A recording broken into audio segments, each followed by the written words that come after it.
خداوند کے عظیم اور مبارک نام میں میرے ہم ایمان بھائیوں اور بہنوں اور وہ بھی جو ہم ایمان نہیں ہیں، آپ سب کی خدمت میں سلام۔ پروگرام حتمی سچائی میں میں ماریہ زہیب آپ سب کو خوش آمدید کہتی ہوں۔ ناظرین، ہر ہفتے ہم کسی نہ کسی نئی بات اور کوئی نہ کوئی نئے ٹاپک پر بات کرتے ہیں، بلکہ کھلے دل سے بات کرتے ہیں۔ ہمیں بہت خوشی ہوتی ہے جب آپ ان پروگرامز کو پسند کرتے ہیں اور ان پروگرام سے ریلیٹڈ ہم سے سوال کرتے ہیں، یا پھر آپ کے ذہن میں کوئی سوال ہوتا ہے تو جب آپ ہم سے پوچھتے ہیں، یقین مانیے ہمیں بہت خوشی ہوتی ہے۔ آج بھی کچھ اسی طرح سے ہم ایک نیا ٹاپک جس پر ہم بات کریں گے، بات کرنے کے لیے ہمارے ساتھ موجود ہے ہمیشہ کی طرح ہمارے مہمان اسپیکر جناب پادری شفیق کنول صاحب۔ سر، آج کے شو میں ہم آپ کو ویلکم کرتے ہیں۔ Thank you. ناظرین، آج کا ٹاپک کیا یہ سب مسیح کے دعوے ہیں؟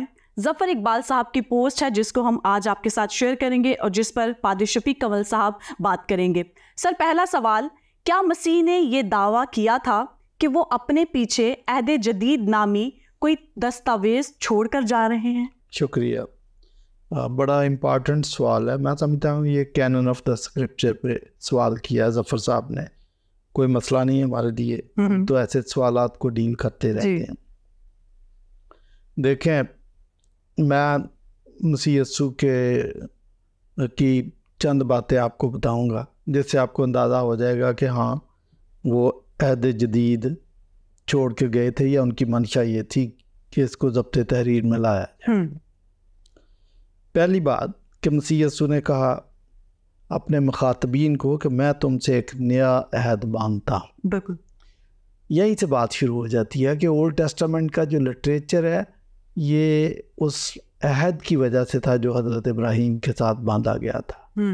ٹھیک ہے نا؟ تو بائبل میں ہمیں مین جو نظر آتے وہ دو عہد ہے، ایک عہد ابراہیمی، اس کی وجہ سے یہ اولڈ ٹیسٹامنٹ کا سارا لٹریچر وجود میں آیا، اور جب مسیح یسوع نے آ کر یہ کہا اپنے شاگردوں سے کہ میں تم سے ایک نیا عہد باندھتا ہوں، تو اس نئے عہد کی وجہ سے ایک نیو لٹریچر وجود میں ہے جس کو کہتے ہیں نیو ٹیسٹامنٹ۔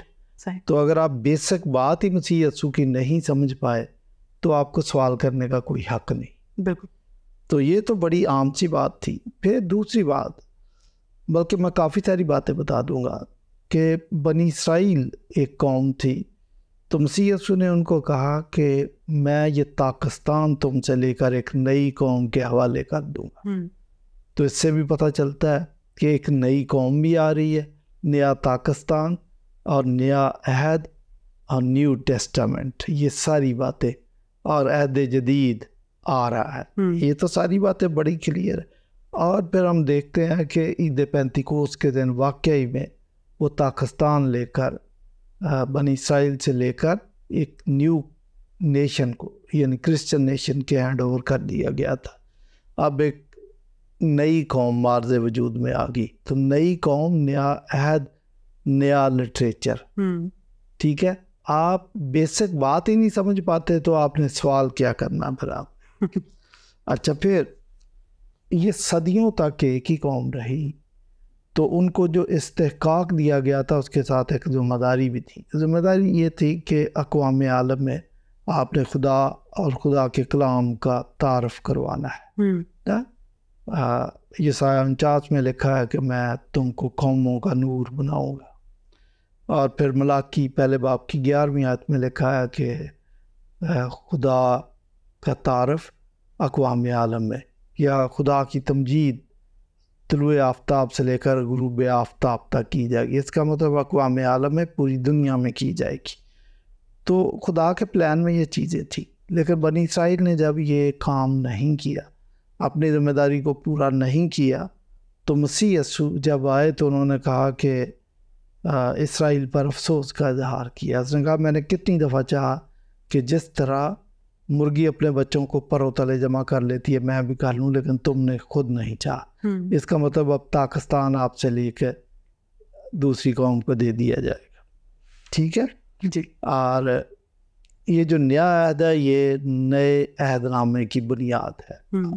اگر آپ نئے عہد کو سمجھیں تو پھر آپ کو پتہ چل جائے گا کہ ہاں اس کی ضرورت تھی، اور مسیح کی منشا بھی یہ تھی، اور مسیح کو پتہ تھا کہ نیا عہد نامہ وجود میں آ رہا ہے۔ دوسری بات کہ مسیح یسوع نے خود کچھ نہیں لکھا، انہوں نے صرف بولا ہے، کیونکہ ہمارا ایمان ہے کہ وہ خدا تھے، اس لیے ان کو کسی جبرائیل کی، کسی فرشتے کی ضرورت نہیں تھی، وہ جو کچھ کہتے تھے وہی الہام تھا، صحیح، اور اس کو اس کے شاگردوں نے لکھا، ٹھیک ہے۔ اور پہلی بات کہ جو کچھ یسوع مسیح نے کہا اسی کی وجہ سے، یا جو کچھ کیا اسی کی وجہ سے چرچ قائم ہو گیا تھا، اور جو مسیح کا میسج تھا، جو خوشخبری تھی، وہ زبانی منتقل ہو رہی تھی، ایک سے دوسرے تک اور دوسرے سے تیسرے تک۔ البتہ جب مشن کی بات آئی ہے کہ چونکہ یہ مشن جینٹائل مشن بھی ہے، کراس کلچرل مشن بھی ہے، اقوام عالم میں جیسے جیسے مشن بڑھتا گیا، انجیل کی منادی بڑھتی گئی، تو ایک وقت آیا کہ اس کی ضرورت محسوس ہوئی کہ وہ کون سی کتابیں ہیں جن سے ہم نے یہ مشن یا مسیح کی انجیل بیان کرنی، ٹھیک ہے جی۔ تو پھر اس کو ضبط تحریر میں لایا گیا۔ پھر میں آپ کو یہ بھی بتاؤں کہ مسیح نے یہ بھی کہا کہ ضرور ہے کہ ابن آدم اونچے پر چڑھایا جائے، اور جب تک میں اونچے پر نہ چڑھایا جاؤں گا تو تم کو اپنی طرف کیسے کھینچوں گا، ٹھیک ہے۔ اور پھر یہ بھی کہا کہ میں تیسرے دن جی اٹھوں گا، اور اس زمانے کے برے اور زناکار لوگ مجھ سے نشان طلب کرتے ہیں، یونان نبی کے علاوہ کوئی نشان نہ دیا جائے گا۔ تو مسیح یسوع تو برملا کہہ رہے تھے کہ میں مر جاؤں گا، میں دفن کر دیا جاؤں گا، میں جی اٹھوں گا، یہ بھی وہ کہہ رہے تھے۔ پھر انہوں نے یہ بھی کہا کہ ہمیشہ کی زندگی یہ ہے کہ وہ تجھ خدا واحد اور برحق کو اور یسوع مسیح کو جس سے تو نے بھیجا ہے جانے۔ تو باپ کو جاننا بھی ضروری ہے، مسیح یسوع کو بھی جاننا ضروری ہے، اور پھر اپنی زمینی خدمت کے دوران مسیح یسوع نے یہ بھی کہا کہ میں جاتا ہوں تو روح القدس کو بھیجوں گا۔ اس کا مطلب اس کو جاننا بھی، اس کے ساتھ ریلیشن شپ بھی ضروری ہے، کیونکہ یہ مشن ٹرینیٹیرین مشن تھا۔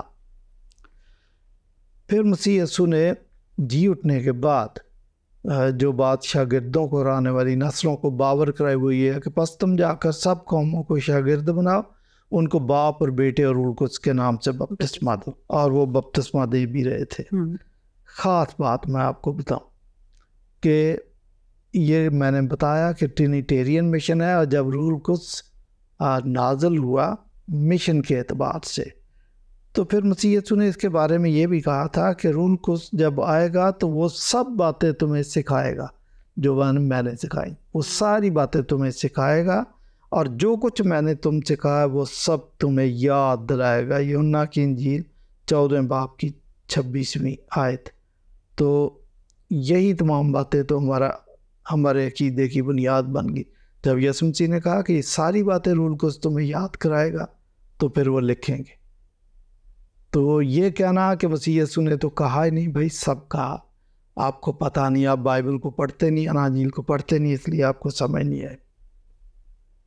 اب یہ جو پہلا کرنتھیوں 15 باب کی 3-4 آیت کہ جو بات مجھے پہنچی میں نے سب سے پہلے تم تک پہنچا دی کہ مسیح کتاب مقدس کے مطابق ہمارے گناہوں کی خاطر مر گیا، دفن ہوا، اور کتاب مقدس ہی کے مطابق تیسرے دن مردوں میں سے جی اٹھا۔ جی، یہ عقیدہ فام ہو گیا تھا، اور یہی عقیدہ پولس نے بیان کیا۔ تو میں نے آپ کو بتایا کہ مشنری پرپس کی وجہ سے اس کو پھر لکھنا بھی مقصود تھا، جی، اور لکھ دیا گیا۔ یہی انجیل ہے۔ یہ جتنی باتیں میں نے آپ کو بتایا ان کو ایک جگہ جمع کر لیں تو یہ انجیل بن جاتی ہے۔ اور آپ دیکھیں کہ اگر یہ انجیل ٹھیک نہیں تھی یا اس کے لکھنے کا حکم نہیں تھا تو 600 سال کے بعد مسلمانوں کو کیسے پتہ چل گیا انجیل کا لفظ قرآن مجید میں کیسے آ گیا؟ آپ دیکھیں کہ آپ کا تو ایمان ہے انجیل پر، جی، توریت، انجیل، زبور، آپ کا ایمان ہے، آپ کہتے ہیں 4 کتابیں ہیں، تو یہ کتاب تھی تو آپ کا ایمان تھا نا۔ ہاں، ایک بات اور کہ مسلمان یہ سمجھتے ہیں کہ حضرت عیسیٰ کو پنگھوڑے کے اندر کتابی شکل میں انجیل ملی تھی۔ میں سمجھتا ہوں یہ ایک مس انڈرسٹینڈنگ ہے، ایسا نہیں ہے۔ وہ جو کچھ کہتے تھے وہ انجیل ہے، جو کچھ کیا تھا وہ انجیل ہے۔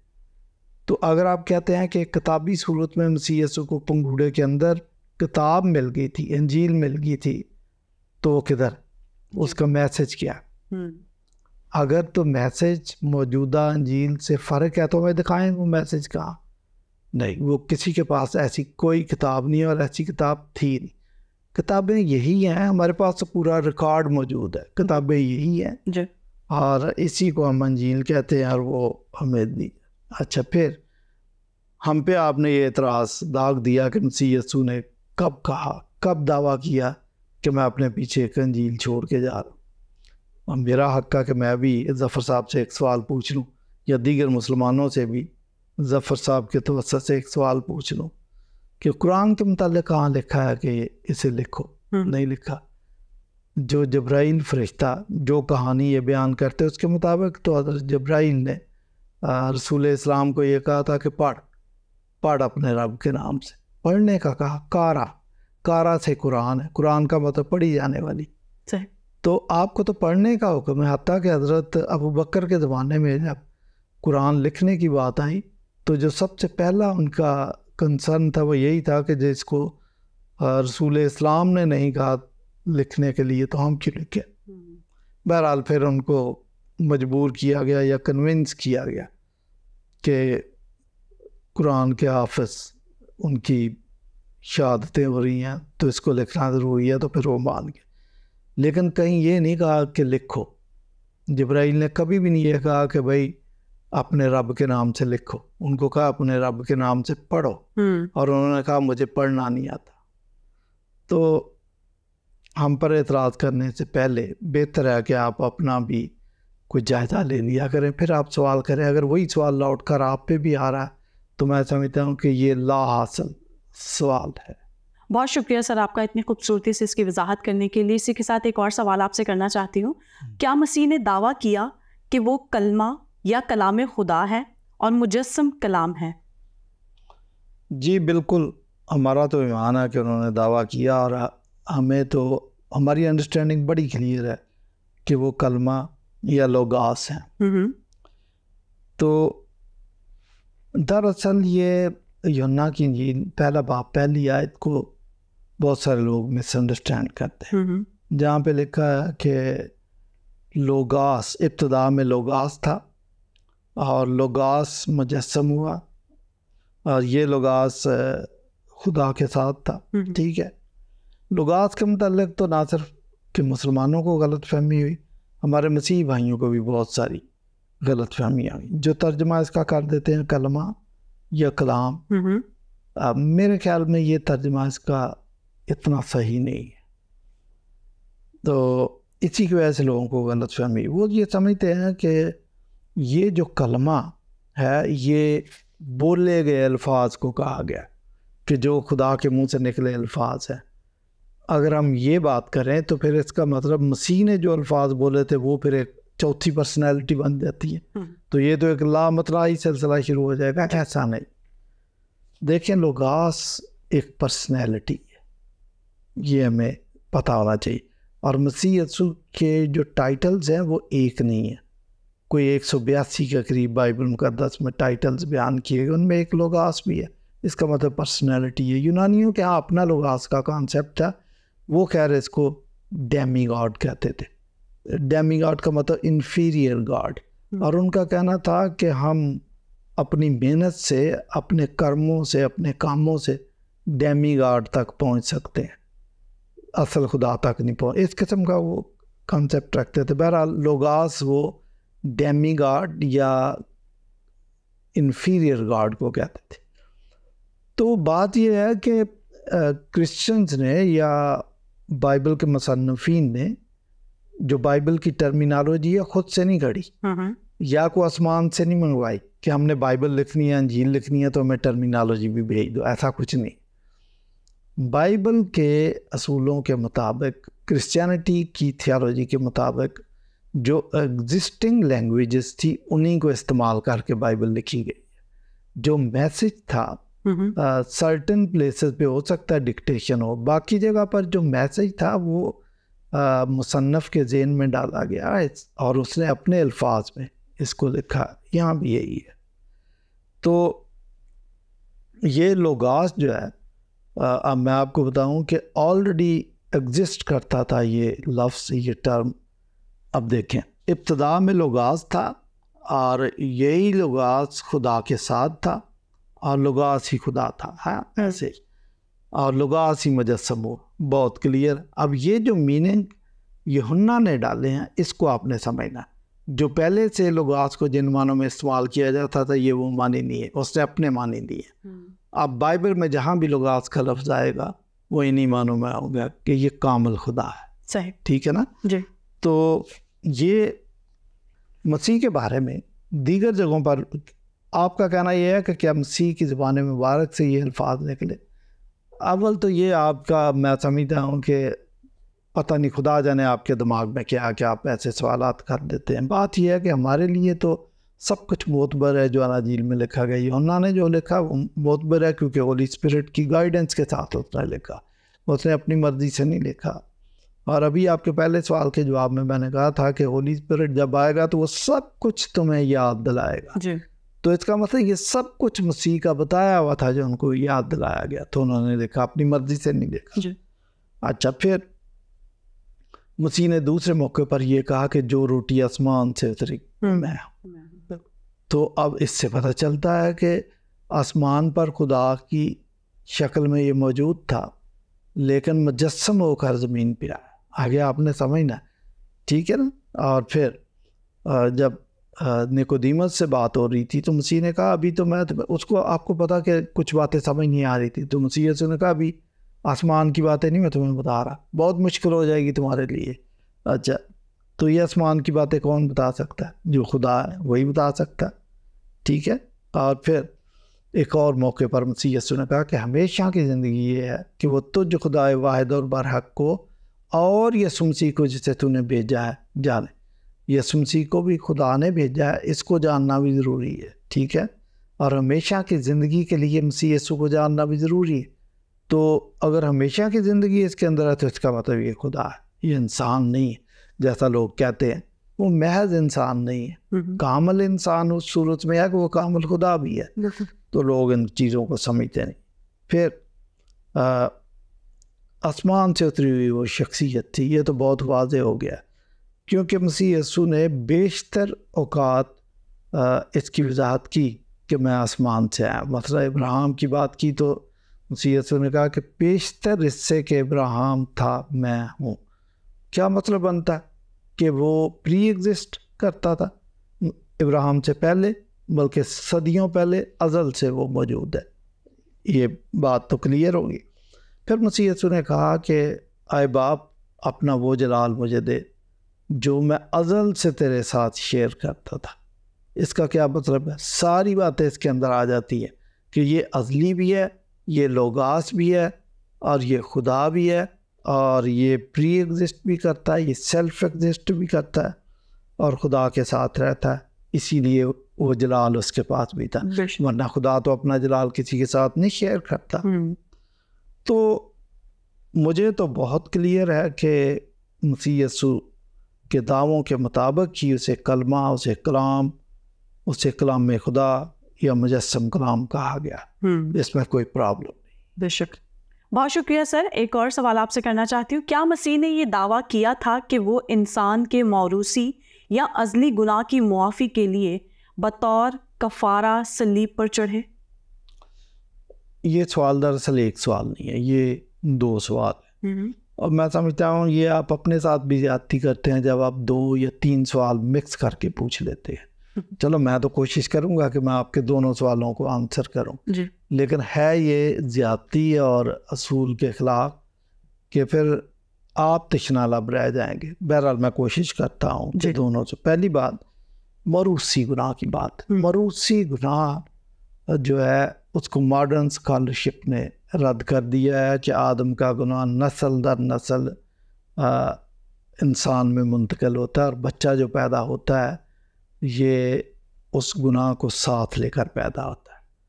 ایسا کوئی نظریہ بائبل نے بیان نہیں کیا. یہ بالکل وہی بات ہے کہ پاکستان کا جو بھی بچہ پیدا ہوتا ہے وہ 2.5 لاکھ روپیہ اس کے سر پہ قرضہ ہوتا ہے. اس بیچارے کو کیا پتا, وہ تو کل پیدا ہوا, ابھی اس کا نام نہیں رکھا, تو اس سے قرضہ مانگنے آ جائے کوئی. تو یہ بالکل اسی طریقے سے. ہاں آدم نے جب گناہ کیا تو خدا نے کہا کہ اب تیرے سبب سے زمین لانتی ہوئی، اب یہ جھاڑیاں اور اونٹ کٹارے اگائے گی. یہ جھاڑیاں اور اونٹ کٹارے لٹرل معنوں میں بھی ہے اور میٹافوریکل سینس میں بھی ہے. مطلب میٹافوریکل سینس میں یہ ہے کہ انسان نے اپنے لیے ایسا ماحول کریٹ کر لیا ہے کہ یہ جھاڑیوں اور اونٹ کٹاروں سے بھرا ہوا ہے. لیکن لٹرل بھی ہے، سائنٹیفکلی بھی یہ درست ہے کہ یہ جتنے بھی پودے ہیں ان میں اوریجنلی کانٹے نہیں تھے، لیکن آدم کے گناہ کی وجہ سے زمین جب لانتی ہوئی ہے تو ان میں کانٹے بھی آ گئے. دونوں باتیں درست ہیں. تو میں یہ کہہ رہا تھا کہ بائبل میں کہیں نہیں ہے کہ گناہ جو آدم کا ہے وہ نسل در نسل منتقل ہوتا ہے. یہ کچھ مس انڈرسٹینڈنگ ہے. بہرحال بہت سارے لوگ مانتے بھی ہیں لیکن ہم نہیں مانتے. اچھا، پھر بات یہ کہ کفارہ دیا مسیح نے. یہ بات 110% درست ہے کہ کفارہ دیا. تو کہہ رہے مسیح نے کب کہا کہ میں کفارہ دینے کے لیے آیا؟ اب میں بتا دیتا ہوں کہ مسیح نے کہا یا نہیں کہا، لیکن میں مسیح سے آپ کو بہت پہلے لے کے جا رہا ہوں کہ اولڈ ٹیسٹامنٹ میں ہیکل بنی اور ہیکل کے اندر ایک مربوط قسم کا سیکریفیشل سسٹم موجود تھا کہ آپ گناہ کرتے ہیں تو آپ اپنے گناہ کی معافی کے لیے برہ لے کے جاتے ہیں، اس کو قربان کرتے ہیں، آپ کے گناہ معاف ہوتے ہیں. سال میں ایک دفعہ کائن پوری قوم کے لیے بھی کفارہ دیتا ہے یوم کپور کے دن. یہ سب موجود تھا، لیکن سال ہر سال یہ کفارہ، یہ قربانیاں جاری و ساری رہتی تھی اور ہیکل سے دھواں اٹھتا رہتا تھا، قربان گاہ پہ آگ جلتی رہتی تھی. کسی کامل سسٹم کی ضرورت تھی کہ ونس فار آل ایسا کام کر دیا. مسیح نے یہ کام کیا، ونس فار آل ایک کامل قربانی دے دی. اب اس کے بعد یہ جو سال ہر سال بروں بچڑوں کی قربانی کی جاتی تھی اس کی ضرورت نہیں ہے. پریزنس آف گاڈ آ گئی ہے. اب آپ نے مسیح یسوع کی ذات پر، اس کے کفارے پر، گناہوں کی معافی پر ایمان لانا ہے تو آپ نجات پا جائیں گے. یہ سوال کا دوسرا حصہ آپ کا یہ ہے کہ مسیح نے زبان مبارک سے خود بھی کہا کہ میں کفارہ دینے آیا. ہاں جی کہا. یوحنا کی انجیل 12ویں باب میں کہ ضرور ہے کہ ابن آدم اونچے پر چڑھایا جائے گا. یہ میں نے پہلے بھی کوٹ کر دی، لیکن اس سوال کے جواب میں بھی کرتا ہوں کہ ضرور ہے کہ ابن آدم اونچے پر چڑھایا جائے گا. جب میں اونچے پر چڑھوں گا تو آپ کو بھی اوپر کھینچوں گا. یہ تو میٹافوریکل سینس میں شاید سمبولک لینگویج استعمال کی، لیکن مطلب یہی تھا کہ میں صلیب پر چڑھوں گا اور آپ کی نجات کو بندوبست ہوگا اور آپ آسمان پر جا سکتے. یہ بات تھی. اور دوسری بات، ابن آدم اس لیے نہیں آیا کہ خدمت لے، بلکہ اس لیے آیا کہ خدمت کرے اور اپنی جان بہتروں کے بدلے فدیہ میں انڈیل دے. بہت کلیئر آپ کہہ رہے ہیں کہ مسیح نے کہا نہیں، انہوں نے کہا. پھر اور بھی کئی جگہوں پر مسیح نے یہ کہا. میں نے 3 حوالے آپ کو دے دیے، لیکن اگر آپ اناجیل پڑھیں تو آپ کو پتہ چلے گا کہ مسیح تو برملا یہ بات کہہ رہے تھے اور کئی جگہوں پر کہہ رہے تھے. پطرس نے صلیبی موت کی مخالفت کیا تو مسیح نے کہا شیطان دور ہو. تو ان کو پتہ بھی تھا اور وہ یہ کہہ بھی رہے تھے. اور پھر دیکھیں شاید شاگردوں کو اتنی شد و مد کے ساتھ صلیبی موت اور اس کے جی اٹھنے پہ اتنا یقین نہیں تھا جتنا دشمنوں کو تھا. اس لیے مسیح کی موت ہوا کیا اس کو دفن کیا تو حاکم وقت کے پاس دشمن پہنچے کہ اس نے کہا تھا کہ میں تیسرے دن مردوں میں سے جی اٹھوں گا، اس لیے اس کی قبر پر پہرا لگایا جائے. اور انہوں نے پہرا لگایا. نہ صرف پہرا، 2 ٹن کا پتھر بھی رکھا، اس پر رومی حکومت کی سٹیمپس بھی لگا تھی. تو یہ ساری باتیں یہ ثابت کرتی ہیں کہ مسیح کہہ رہے تھے، ورنہ کیا ضرورت تھی. ٹھیک ہے. اچھا چلیں، اب آپ نے ہم پہ تو اعتراض کر دیا کہ مسیح کا کفارے کا نظریہ درست نہیں ہے، وہ نجات دے نہیں سکتے، تو انہوں نے دعویٰ بھی نہیں کیا. کوئی اس قسم کے خیالات آپ کے ذہن میں ہے؟ مسلم کی ایک حدیث ہے. اب اپنا لٹریچر شاید یہ درست طریقے سے پڑھتے نہیں، صرف انہوں نے اعتراض برائے اعتراض کرنا. مسلم کی ایک حدیث ہے کہ روز قیامت ایک گناہ گار مسلمان کی خاطر 1 عدد مسیحی یا 1 عدد یہودی فدیے کے طور پر دوزخ میں ڈالا جائے گا، تو پھر وہ مسلمان جنت میں جائے گا.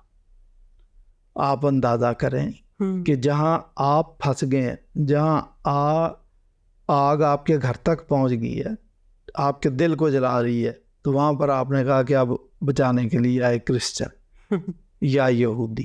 میں اس کا جواب دیتا ہوں کہ یہ دو الگ شخصیات نہیں، وہ ایک ہی شخصیت ہے. وہ مسیح یسوع کی شخصیت ہے جو بنیادی طور پر یہودی تھا اور کرسچینٹی کا اس نے سنگ بنیاد رکھا، اور وہ فدیہ دے چکا ہے. نہ صرف یہ کہ دے گا، وہ دے چکا فدیہ. آپ کو صرف ایمان لانے کی ضرورت ہے. تو اس قسم کے بے ڈھنگے سوال کرنے سے بہتر ہے کہ آپ مسیحیت کو، کرسچن تھیالوجی کو صدق دل کے ساتھ سمجھنے کی کوشش کریں. بہت شکریہ سر آپ کا ان تمام سوالات کی بہت ہی خوبصورتی سے آپ نے وضاحت کی. ناظرین، اسی کے ساتھ ساتھ ہم آپ کے بھی شکر گزار ہیں. یقیناً آج کے پروگرام کو آپ نے انجوائے کیا ہوگا اور آپ کو پسند آیا ہوگا. آپ کے ذہن میں بھی کوئی ایسے سوالات ہیں تو ضرور ہم سے شیئر کیجیے گا، ہم ان کو اپنے پروگرامز میں شامل کریں گے. سو جانے سے پہلے سچائی کو کھوجے، سچائی کو جانے. سچائی اگر سمجھ آ جائے تو اسے قبول کرنے کا حوصلہ پائیں. اجازت دیجیے، پھر آپ سے ملاقات ہوگی. دیکھتے رہیے پروگرام حتمی سچائی.